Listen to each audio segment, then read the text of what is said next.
નમસ્કાર મિત્રો, વેધર ઇન્ફોર્મેશનમાં આપનું સ્વાગત છે અને હું છું પરેશ। મિત્રો, ખાસ કરીને આજે વિડીયો અંદર આપણે હાલનું હવામાન અને આવનારા દિવસના હવામાન વિશેની વાત કરવાની છે, જેમાં ઠંડી, પવન, તાપમાન અને વાદળછાયા વાતાવરણ વિશે માવઠાની વાત કરવાની છે। સૌપ્રથમ તો હું આપને એ જણાવી દઉં કે આપણે ગઈકાલે લાઈવ થઈને જે માહિતી આપી હતી એની અંદર મેં આપને જણાવ્યું હતું કે આવતીકાલના વિડીયોની અંદર એટલે કે આજે 21 ડિસેમ્બરના વિડીયોની અંદર હજી તમને થોડીક અપડેટ આપવાની છે। આ અપડેટ એવી છે, આમ તો આપણે લાઈવમાં બધી ચર્ચા કરી ચૂક્યા છીએ। આ જે વાદળછાયું વાતાવરણ આપણે ગઈકાલે વધારે પડતા ઘાટા વાદળ હતા એની સરખામણીએ આજે 21 ડિસેમ્બરના રોજ વાદળની સંખ્યાઓ ઘટી, વાદળ આછા થયા, પણ ફરીથી આવતીકાલે 22 ડિસેમ્બરનો દિવસ એવો છે કે જેની અંદર વધારે પડતા ઘાટા વાદળ થશે।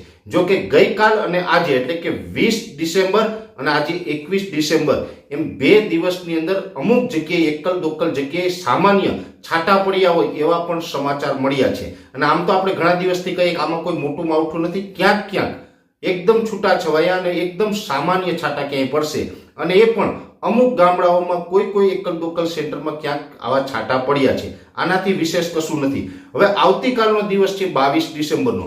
22 ડિસેમ્બરે પણ વધારે પડતા ઘાટા વાદળ થવાના છે। આજે જે આકાશ થોડું ખુલ્લું થયું તો આનાથી કોઈ બહુ રાહતનો શ્વાસ લેવાની જરૂર નથી, કેમ કે આવતીકાલે વધારે પડતા ઘાટા વાદળ થશે અને ફરીથી એક ડર ઊભો થાય એવો માહોલ આવતીકાલે વહેલી સવારથી જ આપણે જોવા મળે તેવી શક્યતાઓ છે। વધારે પડતા ઘાટા વાદળ આવતીકાલે 22 તારીખના રોજ થશે, જેને કારણે કાલે પણ અમુક જગ્યાએ એકલ દોકલ સેન્ટરની અંદર છૂટા છવાયા છાંટા પડશે।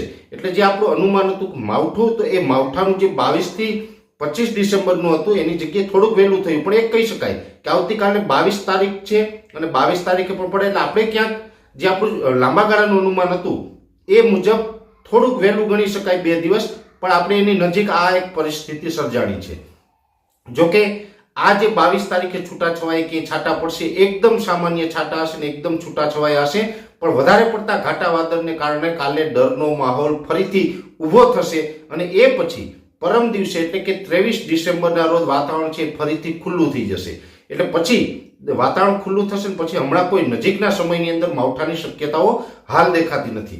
ચોક્કસ વાત એ છે કે હમણાં છેલ્લા ઘણા દિવસથી વાદળછાયું વાતાવરણ તો એક કાતરો બંધાણો હતો, અને આ જે વાદળછાયું વાતાવરણ થયું, કાતરો થયો, એમાં ઘણા લોકોની અંદર ડર છે, પણ આ એક સારા સંકેત કહી શકાય। હું આપને ઘણી વખત કહું છું કે આ જે કાતરો બંધાય છે ને, વધારે પડતા ઘાટા વાદળ અને આકાશમાં લીસોટા થાય, આવો જે કસ થાય છે ને, આ કસના 225 દિવસ પછી ચોમાસું હોય અને એ ચોમાસા દરમિયાન આપણે વરસાદના સંકેતો હોય છે। એટલે અત્યારે જે આ કાતરો બંધાણો ને એ મેં આપણે થોડા દિવસ પહેલા પણ વિડીયોમાં જણાવ્યું હતું એમ, એ 19 જુલાઈથી લઈ અને 26-27 જુલાઈ વચ્ચે આપણે ચોમાસા દરમિયાન વરસાદનો લાભ મળશે। એટલે આવનારું વર્ષ છે જેમાં 2024નું જુલાઈ મહિનો હશે, એમાં 19 થી 26-27 જુલાઈ દરમિયાન 2024માં વરસાદના રૂપમાં આ કાતરાના હિસાબે ત્યારે આપણે લાભ મળશે।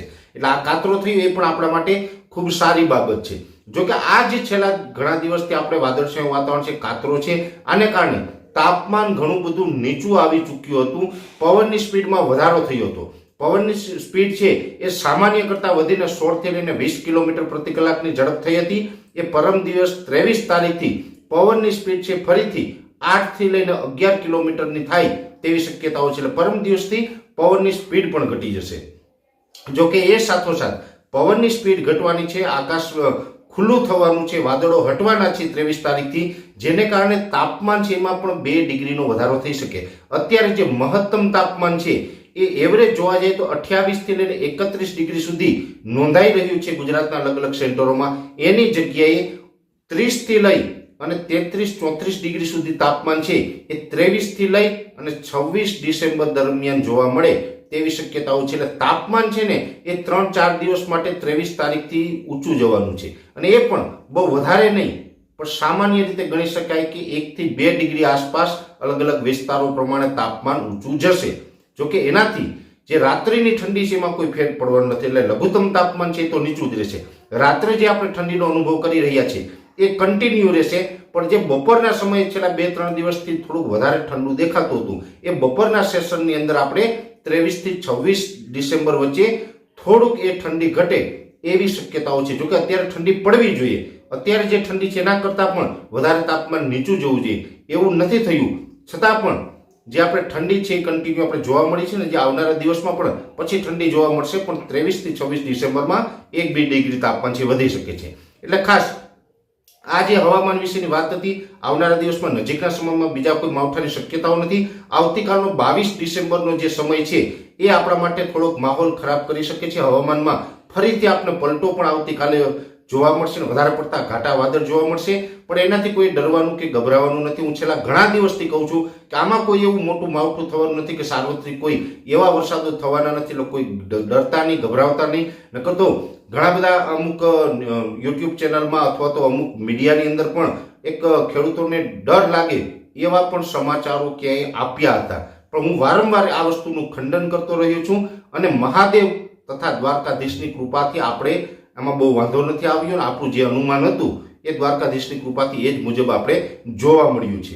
હવે ખાસ જે બીજી વાત એ કરવાની છે કે આ જે કાતરો તૂટશે એ પછી આવનારા સમયની અંદર એટલે કે 24-25 તારીખ આસપાસથી અમુક વિસ્તારોની અંદર ઝાકળનો માહોલ જોવા મળે એવી પણ શક્યતાઓ છે. એ જો કે આપણા માટે એ પણ ફાયદારૂપ હોય છે. ઝાકળ વરસાદ એટલે કે જે ધુમ્મસ વહેલી સવારે હોય, ફોગ હોય છે, એ પણ જરૂરી હોય છે ને એ પણ લગભગ 24-25 ડિસેમ્બર આસપાસથી એની શરૂઆત થશે ને એ શરૂઆત થશે તે 3-4 દિવસનો રાઉન્ડ આવી શકે છે. હવે ખાસ એ વાત કરવાની છે કે આ વાતાવરણમાં વારંવાર બદલાવ આવી રહ્યા છે, વાદળછાયું થઈ રહ્યું છે, ખુલ્લું થઈ રહ્યું છે. એટલે અત્યારે ઘણા બધા ખેડૂત ભાઈઓને આપણે ના પાડી હતી કે કોઈ હમણાં પાણી પીવડાવવાનું નથી. તમારો જે પણ શિયાળુ પાક હોય જેમાં ઘઉં, ચણા, ધાણા, જીરું, લસણ, ડુંગળી, રાયડો, વરિયાળી, શાકભાજી અથવા તો અન્ય કોઈ પણ પાક હોય, કોઈ પણ પાકને પાણી ન પીવડાવવું આવે આપણે સલાહ આપી હતી. એ મુજબ ઘણા બધા ખેડૂતોએ કદાચ નહીં પીવડાવ્યું હોય, સારી વાત છે. પણ હવે 23 તારીખ પછીથી તમે ગમે ત્યારે તમારા શિયાળુ પાકને પિયત આપી શકો છો. પણ ફરીથી હું અહીં ખેડૂત મિત્રોને એક બીજી ભલામણ કરું છું કે વાતાવરણમાં વારંવાર જે અસ્થિરતા આવી રહી છે, દિવસનું તાપમાન ઊંચું જઈ રહ્યું છે તો ક્યાંય રાત્રિનું તાપમાન ખૂબ નીચું જઈ રહ્યું છે, અને જે વાદળછાયું વાતાવરણ, ક્યારેક ઝાકળ આવી રહી છે, આ પરિસ્થિતિની અંદર અત્યારે કોઈ પણ પ્રકારનો તમારે શિયાળુ પાક હોય એમની અંદર યુરિયા ખાતર આપશો નહીં. જો યુરિયા ખાતર આપશો તો એમાં સુકારાનો પ્રોબ્લેમ વધી શકે છે. અત્યારે ઘણા બધા પાકોની અંદર સુકારો છે, જેમાં ધાણા હોય, લસણ, ડુંગળી છે, જીરું છે, અલગ અલગ પ્રકારના જે સુકારા ચાલી રહ્યા છે. આ સુકારા છે એને આપણે એનાથી બચવાનું છે. જો કે એની વિશેષ માહિતી છે એ પણ આપણે 1-2 દિવસની અંદર આપશું કઈ રીતે બચવું. પણ ખાસ યુરિયા ખાતર છે ને એ ન આપશો. અને ખાસ કરીને નાઇટ્રોજન જે ખાતરની અંદર હોય, જે ખાતરમાંથી નાઇટ્રોજન મળતું હોય એવું એક પણ ખાતર અત્યારે તમારા પાકમાં આપતા નહીં. અને એમાં પણ ખાસ કરીને જે સેન્સિટિવ ક્રોપ છે અત્યારે આ નાઇટ્રોજન માટે, એની અંદર ધાણા, જીરું અને ડુંગળી, આ 3 પાક એવા છે એને તો મહેરબાની કરીને તમે યુરિયા ખાતર અત્યારે આપશો નહીં. જો યુરિયા ખાતર એમાં આપવામાં આવશે તો એની અંદર ફૂગનો પ્રોબ્લેમ વધી શકે છે, સુકારાનો પ્રોબ્લેમ વધી શકે છે, તમારે ક્યાંય ને ક્યાંય દવાના ખર્ચ પણ વધી જશે. અને એ સાથોસાથ આપણો જે પાક છે એ નબળો પડી એ સુકારાને કારણે તો આપણું નુકસાન પણ જઈ શકે છે. એટલે દરેક ખેડૂત ભાઈઓ મારી ભલામણ છે કે આ વાતાવરણની વારંવાર અસ્થિરતા ચાલી રહી છે, યુરિયા ખાતર કોઈ આપશો નહીં. અને અત્યારે જે કંઈ ધાણા હોય, ચણા હોય, જીરું હોય, લસણ, ડુંગળી હોય, એમાં જે સુકારા ચાલી રહ્યા છે એની અંદર શું ટ્રીટમેન્ટ કરી શકાય એના વિશે પણ હું 1 થી 2 દિવસની અંદર આપને સંપૂર્ણ માહિતી આપીશ. અત્યારે આ વિડીયોની અંદર એટલું જ. પણ અંતમાં દરેક મિત્રોને વિનંતી રહેશે, વિડીયોને લાઈક આપીને દરેક ગ્રુપમાં શેર કરો, જેથી કરીને અન્ય ખેડૂત ભાઈઓને પણ આ માહિતી મળી શકે. અને જે મિત્રોએ ચેનલ સબસ્ક્રાઇબ ન કરેલી હોય એ મિત્રોએ નીચે લાલ કલરનું બટન દેખાય તે દબાવીને ચેનલને સબસ્ક્રાઇબ કરવી. હાલ રજા આપશો. ધન્યવાદ.